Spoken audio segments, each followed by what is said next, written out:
સુરતમાં 2 દિવસ પહેલા ઉન વિસ્તારમાં ભેસ્તાન પોલીસ અને પીસીઆર વાને કચડનાર ટપોરી યુસુફ ટેણી ઘરે આવતા પોલીસ નાતે ઝડપાયો હતો। ભેસ્તાન પોલીસ પર હુમલો થવાની ઘટના સામાન્ય ઘટના ન હતી। જો યુસુફ ટેણી સફળ થયો હોત તો કદાચ તે 6 કોન્સ્ટેબલને પરલોક પહોંચાડી દેતે। ઉપરાંત સ્થળ પર જે લોકોએ આ ઘટના જોઈ તથા આ ઘટનાનો સાક્ષી એવા કોન્સ્ટેબલ ગઢવીએ જે ઘટના જણાવી છે તે ચોંકાવનારી છે। તેમાં યુનુસ ટેણી તે એમડીનો બંધાણી ઉપરાંત પોલીસનો બાતમીદાર છે।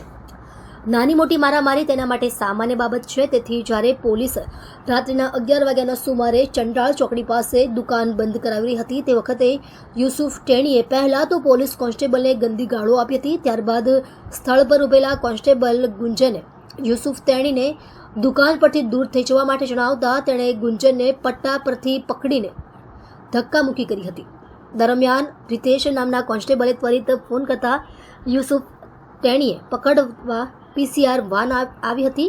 જે પીસીઆર વેનને તેણે પોતાની 4 વ્હીલ કાર વડે ઠોકી હતી, જે બાદ તે ફરાર થઈ ગયો હતો। 11 તારીખના ચાલુ મહિનાની 11 તારીખના મોડી રાત્રે એક ભેસ્તાન પોલીસ સ્ટેશનમાં બનાવ બનેલો હતો। ભેસ્તાન પોલીસ સ્ટેશનમાં એક આરોપી વિરુદ્ધમાં એટેમ્પ્ટ ટુ મર્ડરનો એક કેસ દાખલ થયેલો છે। આરોપીનું નામ છે યુનુસ ખાન ઉર્ફે ટેણી મુજફ્ફર ખાન પઠાણ। આ જે આરોપી હતો એ એક વ્યક્તિ સાથે બોલાચાલી અને ઝઘડો કરતો હતો।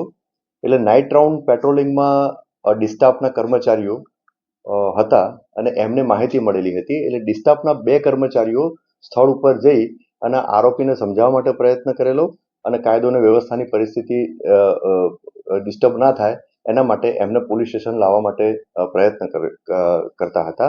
તે દરમિયાન આ આરોપીએ ઉગ્ર થઈ અને ડિસ્ટાફના 2 કર્મચારી સાથે પણ એમ કે બોલાચાલી કરી, જેથી ડિસ્ટાફના કર્મચારીઓએ કંટ્રોલ મારફતે પીસીઆર વાનને જાણ કરી। પીસીઆર વાનના ઇન્ચાર્જ અને અન્ય સ્ટાફ પીસીઆર વાન સાથે સ્થળ ઉપર આવ્યા તો મીનવાઇલ આ જે આરોપી હતો એની જે કબજાની સ્કોર્પિયો ગાડી હતી એને લઈ અને ભાગવાનો પ્રયત્ન કર્યો, જેથી પીસીઆર વાનના કર્મચારીઓ અને ડિસ્ટાફના કર્મચારીઓએ એનો પીછો કર્યો। જે જગ્યાએ આ બનાવ બન્યો હતો, બોલાચાલીનો બનાવ બન્યો હતો, ત્યાં રોડ ઉપર 2 થી 3 રાઉન્ડ જે સ્કોર્પિયોના આરોપીએ ચક્કર લગાવ્યા। એની પાછળ પીસીઆર વાન પણ એને પકડવા માટે અને એને રોકવા માટે એની પાછળ પીસીઆર વાન જતી હતી। અને પછી આરોપીએ પીસીઆર વાનને 2 વખત ટક્કર મારી, એક આગળના ભાગેથી અને પછી એક આરોપીએ એની પાછળ જઈ અને રિવર્સ કરી અને ફરીથી પાછળની ભાગે ટક્કર મારી।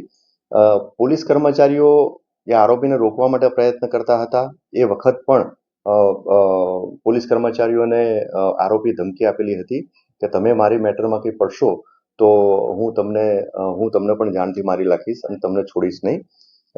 એ બાબતે આ ગુનો દાખલ થયેલો હતો। આરોપી આ ગુનો કર્યા પછી તાત્કાલિક એ ત્યાંથી ફરાર થઈ ગયેલો હતો।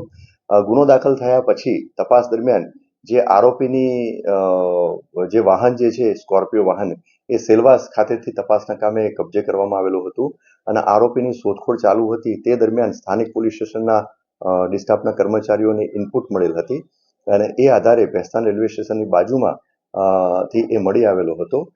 તેને હસ્તગત કરી અને તપાસના કામે પૂછપરછ કરી અને એની ધરપકડ કરવામાં આવેલી છે। તપાસ દરમિયાન આરોપી વિરુદ્ધમાં બોડી ઓફેન્સીસ, પ્રોહિબિશનના અને ગેમ્બલિંગના ગુના પણ દાખલ થયેલા છે। અને જે તે વખતે બનાવ બન્યો અને જેની સાથે આરોપીએ જે માથાકૂટ કરેલી હતી, બોલાચાલી કરેલી હતી, એણે પણ ભેસ્તાન પોલીસ સ્ટેશનમાં ફરિયાદ આપેલી છે। તો એ બાબતે પણ કાર્યવાહી ચાલુ છે। સુરતમાં ગત 11 નવેમ્બરના રોજ ભેસ્તાન વિસ્તારમાં એક બુટલેગર દ્વારા જે ભેસ્તાન પોલીસ સ્ટેશનના કર્મચારીઓ ઉપર હુમલો કરવામાં આવ્યો હતો। તો આ સમગ્ર મામલે પોલીસ દ્વારા જે આરોપી જે છે યુનુસ ટેણી જેના દ્વારા હુમલો કરવામાં આવેલો હતો એ આરોપીની પોલીસ દ્વારા ધરપકડ કરવામાં આવેલી છે।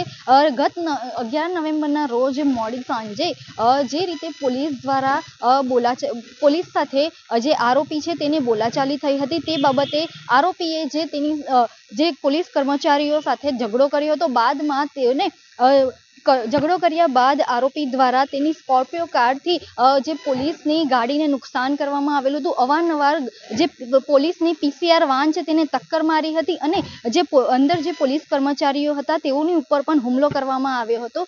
તેથી આ સમગ્ર મામલે હુમલો કર્યા બાદ આરોપી યુનુસ તેણી જે બુટલેગર છે તે ભાગી ચૂક્યો હતો, જેથી સમગ્ર મામલે પોલીસ દ્વારા ગુનો નોંધીને આરોપીની ધરપકડ કરવામાં આવેલી છે. તો જે તેની ગાડી હતી તે સેલવાસ ખાતેથી પોલીસ દ્વારા જપ્ત કરવામાં આવેલી છે અને આરોપી યુનુસ તેણીને પણ ભેસ્તાન પોલીસે ધરપકડ કરી તેની ઉપર કાયદેસરની કાર્યવાહી કરવામાં આવેલી છે. કેમેરામેન તુલસીરામ સાથે Rashmi Rana, voice India TV.